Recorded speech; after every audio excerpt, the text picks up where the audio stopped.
Do you see life as a marathon or a series of sprints? Today, we're going to talk about habits that helped us navigate through postgrad life. I'm Jenny. And I'm Amy. Welcome back to 20-somethings, and let's get into it. For those of us that tend to live by milestone, we often sprint like hell from one milestone to another to prove ourselves, to be loved, or fill some deep-seated childhood desire. And though this mentality can be really effective, it can often lead to burnout and depression. Even if you crushed all of your milestones, you might be left thinking, was that it? What's next? And this can easily become a never-ending cycle. Instead, try approaching your career and adulthood like a long marathon. Sometimes you need to push the hardest you've ever done, and other times you'll just have to pace yourself. To put it simply, plan and optimize for the long term.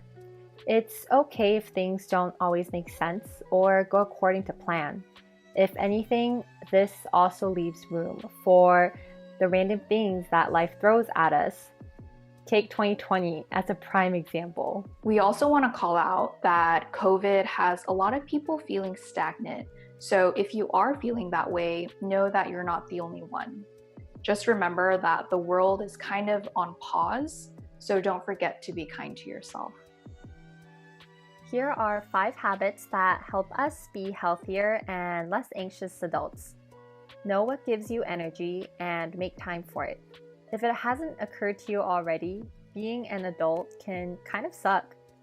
As you get older, the complexities of your career and adulthood only increase. Responsibilities grow, and there's just more at stake if you drop the ball. So it's that much more important to know what fuels your tank, because a lot of things in life can deplete it. Knowing what energizes you can look different for everybody, and it doesn't always have to be something big like a vacation or even looking forward to the weekend. Try finding it in the little things so that you can find pockets in your day to enjoy it. Remember, you want this to be sustainable. Write down 3 things that make you feel good and energized. Choose one day this week and commit to doing it. Here is our own personal list. For me, the first one is nature. Looking at trees, the ocean, or mountains gives me a lot of peace and calm.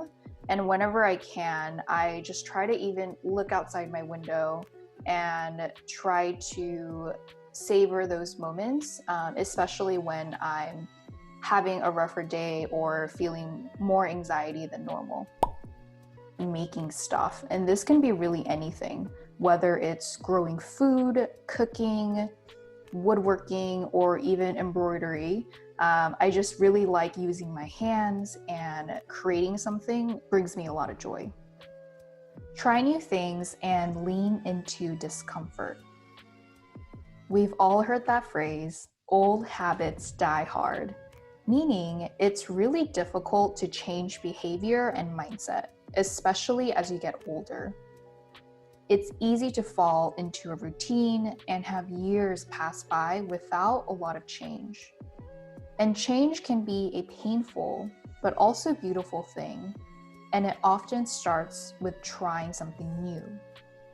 For us, new challenges in the past year were starting therapy or working with a coach, joining alumni or peer mentorship programs, starting a book club, or even taking extended solo trips. We both found new interests through these pursuits, and each new experience has shaped us in small and big ways. What's that one thing you've wanted to do, but something has always held you back? Write it down, and if it feels daunting, try breaking it into smaller pieces and just go for it. Regular reflection. Near the end of the first year of our postgrad life, we remember reflecting back on our time since we've graduated. And beyond the big things like finding a job or moving to a new city, all the details felt like a haze for us. How we felt during those moments, what made us happy, what gave us the most energy. And it almost felt like we were observers of our own life rather than the person living it. That's when we realized the importance of being intentional about regular reflection. So, when you're in the moment, fully immerse yourself in the experience. But after a short time, take a moment to reflect and process what even happened. Remember that even though our days and routines can feel the same, the accumulation of these days is what changes you in both positive and negative ways. To mix things up a bit, we've both recently started our own celebration jar where we write down our wins, no matter how small, and collect them in a jar. It's fun to read on your own or set a time together in the future to read over a wine night or something like that. Take care of your body like you would a family member or a pet. When a family member or pet gets sick, it's instinctive for us to drop what we're doing and immediately book a doctor's appointment or get medicine or whatever it is. But why is it that we don't treat ourselves with the same level of urgency and care? Sometimes when you're young and healthy, it's easy to take our health for granted. Things like sleep, diet, and exercise, it's so foundational, but often overlooked. An example of this is I had chronic neck and shoulder pain since 5 or 6 years ago. And instead of really doing anything about it, I would just slap on some like Salonpas, which is kind of like an icy hot, especially during exam days. And it was only until a year or two ago when I made my first chiropractor appointment. And I did it very regularly for several months.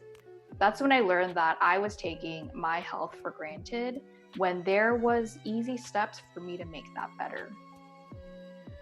I grind my teeth when I'm stressed, and I noticed that it started again in COVID because my jaw would be sore in the morning when I woke up. This signaled to me that I was more stressed than I was letting on. So I started doing yoga in the mornings to relieve some anxiety before starting the day and starting work. So go ahead and make that doctor's appointment for that thing you've been meaning to check out. Go get that physical, go get that cavity checked out. Remember that these are all forms of sustainable self-care. Therapy.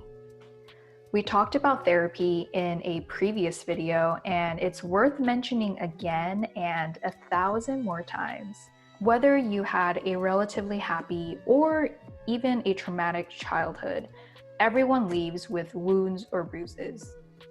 And these things follow you into adulthood. Finding a therapist and doing regular therapy can be a long and painful process, but it's incredible how much self-awareness you gain on how you live your life, why you do what you do from the lens of a professional. That said, we know it can be really hard to find a therapist and really expensive as well. For the both of us, the process of finding one was a year long, and we gave up sometimes in between. So start looking now. We actually made a step-by-step guide on how you can go about finding a therapist and a bunch of resources to help. So go check that out and get started. If we can sum up all of these habits, our takeaway would be to take care of yourself in all dimensions of that word. The treat yourself part of self-care is not enough. A lot of the time, self-care is doing things you don't want to do, like making a doctor's appointment. And when you take care of yourself first, this often increases your capacity to show up for others. Thanks again for tuning in. Make sure to give us a thumbs up or down. This really helps for us to get better. And we'll see you next week. Have a good one.